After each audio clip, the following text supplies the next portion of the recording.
Mumbai blast का mastermind और भारत का सबसे बड़ा most wanted criminal Dawood Ibrahim, एक ऐसी शख्सियत जिसको पिछले 28 सालों से भारत की पुलिस ढूंढ रही है।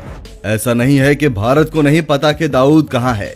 दाऊद के बारे में हर दिन की खबर भारत की खुफिया एजेंसी को मिलती रहती है, लेकिन इसके बाद भी दाऊद को पकड़ना लगभग नामुमकिन सा हो चुका है।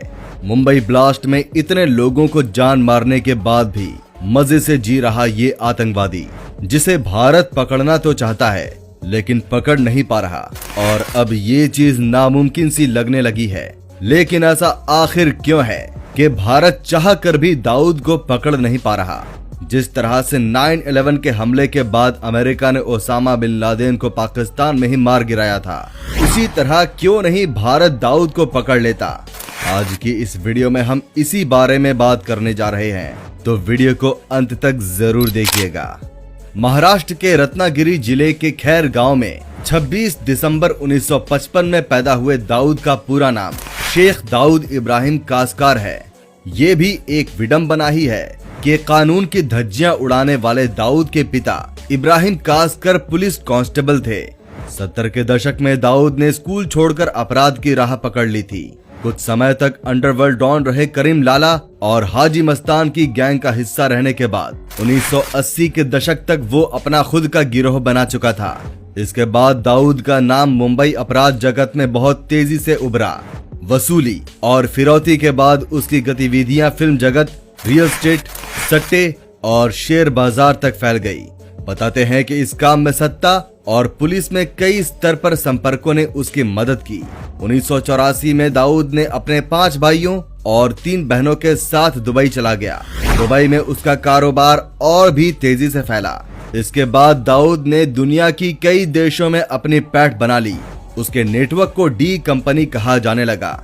एक वक्त ऐसा आया जब दाऊद को लगा कि पुलिस और नेताओं से उसके संबंध खराब हो रहे हैं, और इसीलिए उसने भारत छोड़ने का फैसला किया। इस समय तक दाऊद के संपर्क लश्कर-ए-तैयबा और अल-कायदा से भी हो गए थे। अब अंतर्राष्ट्रीय दबाव बढ़ने लगा। तब दाऊद दुबई छोड़कर कराची में ISI की पनाह में चले गए, और तभी से वो बड़ी शानो शौकत से कराची में अपनी जिंदगी गुजार रहा है। दाऊद की जिंदगी किसी अरबपति की जिंदगी से कम नहीं है। हाल ही में ब्रिटेन में दाऊद की करीब 40,000 करोड़ रुपए की संपत्ति पकड़ी गई।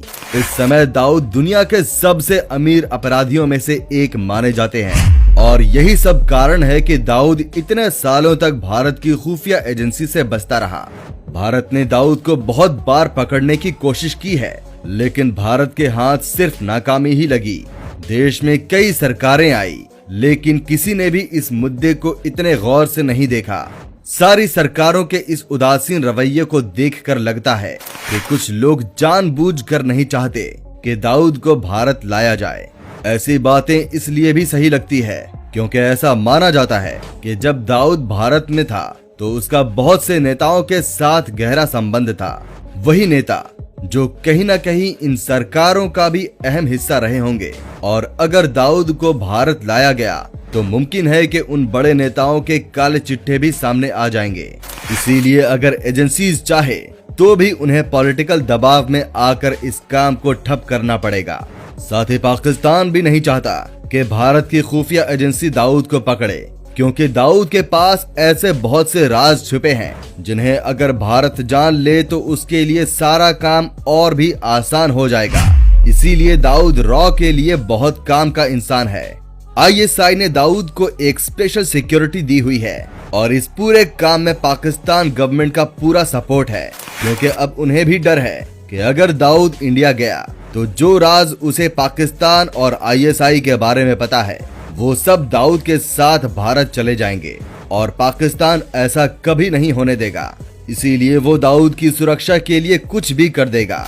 ये पाकिस्तान के सिक्योरिटी के लिए ही एक तरह से मुख्य कारण बनी हुई है। दाऊद को भारत ना ला पाने का दुख, जो कि शायद हमेशा रहेगी, और भारत ये जानता है कि पाकिस्तान की मदद के बिना भारत के लिए ये काम बहुत ही ज्यादा मुश्किल है। भारत ने दाऊद को पकड़ने के लिए बहुत से ऑपरेशन भी किए हैं। 9 मई 2005 को दाऊद की बेटी मारूफ का निकाह पाकिस्तानी क्रिकेटर जावेद के बेटे के साथ होने वाला था, जिसके बाद 23 जुलाई 2005 को दुबई के ग्रैंड हयात होटल में रिसेप्शन होने वाला था। भारत को इस बात की खबर पहले ही पड़ गई थी और साथ ही ये भी पता चल गया था कि दाऊद भी उस पार्टी में आने वाला है। मुंबई ब्लास्ट के बाद दाऊद के साथ ही छोटा राजन से उनकी अनबन बढ़ गई थी। इसके बाद छोटा राजन ने अपना खुद का गिरोह बना लिया था और साथ ही वो दाऊद का दुश्मन भी बन चुका था। भारतीय खुफिया एजेंसी ने छोटा राजन के साथ मिलकर इस ऑपरेशन को अंजाम देने के पूरे प्लान बना लिए थे। उन्होंने 2 शार्प शूटर विक्की मल्होत्रा और फरीद तनाशा को भी बुला लिया था और साथ ही उनकी ट्रेनिंग भी पूरी तरह से कर दी थी कि कैसे दाऊद को मौत के घाट उतारना है। उसके दुबई जाने के सारे कागजात भी तैयार हो गए थे। जब ऑपरेशन अपने अंतिम दौर में था तब दिल्ली में एक शाम अजीत डोवल उन शूटर्स के साथ मीटिंग में थे। उनसे होटल की लोकेशन डिस्कस कर रहे थे कि किसकी तैनाती कहां होगी। उसी वक्त मुंबई पुलिस क्राइम ब्रांच की टीम वहां पहुंच गई। उनका ये कहना था कि ये दोनों आदमी मुंबई पुलिस के लिए मोस्ट वांटेड लिस्ट में आते हैं, इसीलिए वो इन्हें नहीं छोड़ सकते। और फिर राजन गैंग के दोनों आदमी अरेस्ट हो गए। अजीत डोवल ने पुलिस वालों को समझाया कि कमिश्नर धनंजय कमलाकर जिद पकड़े थे कि वो दोनों को अरेस्ट करके मुंबई ले गए और यहीं से ये बात साबित हो गई कि दाऊद को बचाने के लिए मुंबई पुलिस ने कहीं न कहीं साथ दिया है और इस तरह दाऊद को पकड़ने का एक सुनहरा अवसर भारत के हाथ से निकल गया। इसके बाद अजीत डोवल ने ऐसे किसी भी ऑपरेशन का हिस्सा बनने से मना कर दिया और साथ ही बताया कि ऐसे कोई ऑपरेशन के बारे में फिर कभी सोचा ही नहीं गया। हम आपको बता दें कि भारत का मोस्ट वांटेड क्रिमिनल होने के साथ साथ ये अमेरिका और ब्रिटेन के मोस्ट वांटेड लिस्ट में भी मौजूद है। अब हम एक दिलचस्प कहानी की बात करते हैं। क्या आपको पता है एक बार दाऊद खुद भारत आकर सरेंडर करना चाहते थे। इसके लिए भारत के प्रसिद्ध वकील राम जेठमलानी से उन्होंने बात भी की थी। दाऊद को शर्त थी कि अगर जेठमलानी खुद उनका केस लड़ेंगे तभी वो सरेंडर करेगा और साथ ही ये शर्त भी रखी गई कि उन पर बाकी के सारे केस बंद कर दिए जाएंगे और सिर्फ मुंबई ब्लास्ट का केस चलेगा। लेकिन सरकार ने उस वक्त ये शर्त मानने से इनकार कर दिया।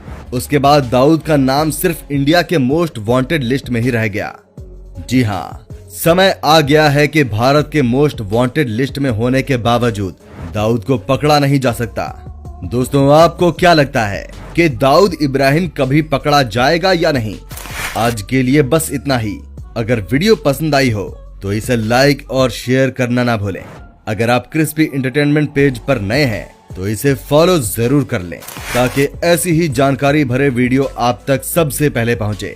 मिलते हैं हमारी अगली वीडियो में, तब तक के लिए